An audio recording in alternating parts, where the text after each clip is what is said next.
Throughout the world there are some pretty iconic triathlons. I've been lucky enough to do some of them. Norseman and Kona are two that spring to mind, but there's been one triathlon up until now that has been on my bucket list that I've been wanting to do for a long time. The Alpe D'Huez triathlon, the long version. We drove from Stuttgart to the Alpe D'Huez in France. It took us 7 hours to get there.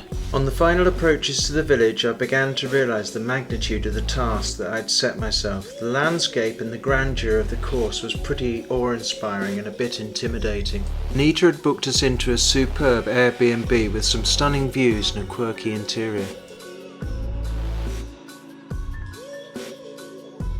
The day preceding the triathlon, Anita went for a bike ride up the Alpe D'Huez and I went for an acclimatisation swim in the local swimming pool. So, the Alpe D'Huez outdoor swimming pool, 1,850 metres, and don't I know all about it, breathing out my arse here, but what a fantastic pool. Just give you a quick look.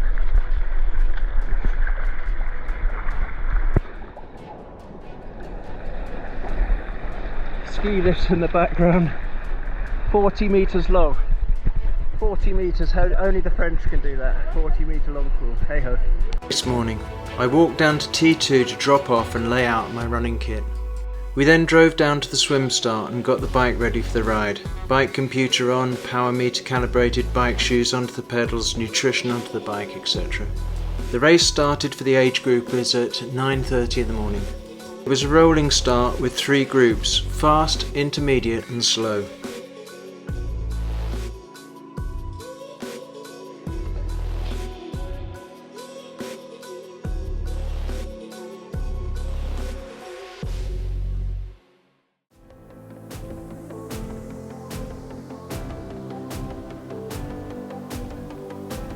I started towards the back of the fast group. The swim went well. First place in my age group, almost by 4 minutes.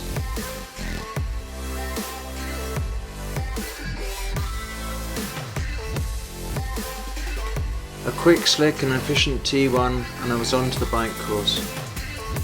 We'd completed a bike recce in the previous days and decided to go with aero bars.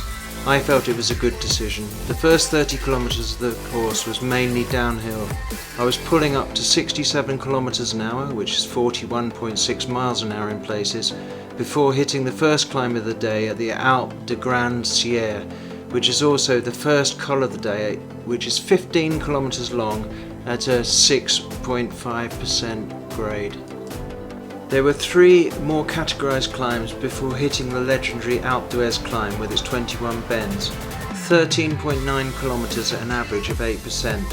The bottom of the climb was the steepest, with many sections at 10%, though at one point my Garmin bike computer was telling me it was 15%.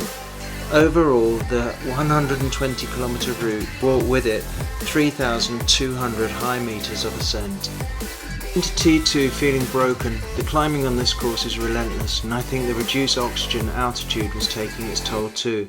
This is one of the few triathlons I've had to sit down and put my shoes and socks on, but then I was out onto the run.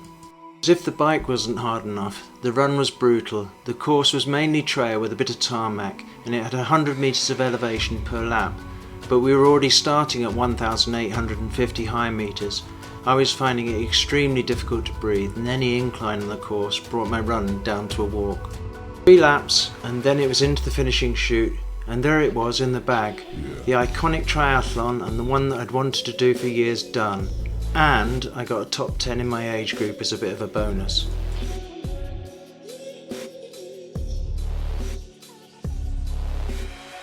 Unfortunately, after the race, the spots on my back, which I initially thought were friction burns from my heart rate strap, developed more and I was diagnosed with shingles.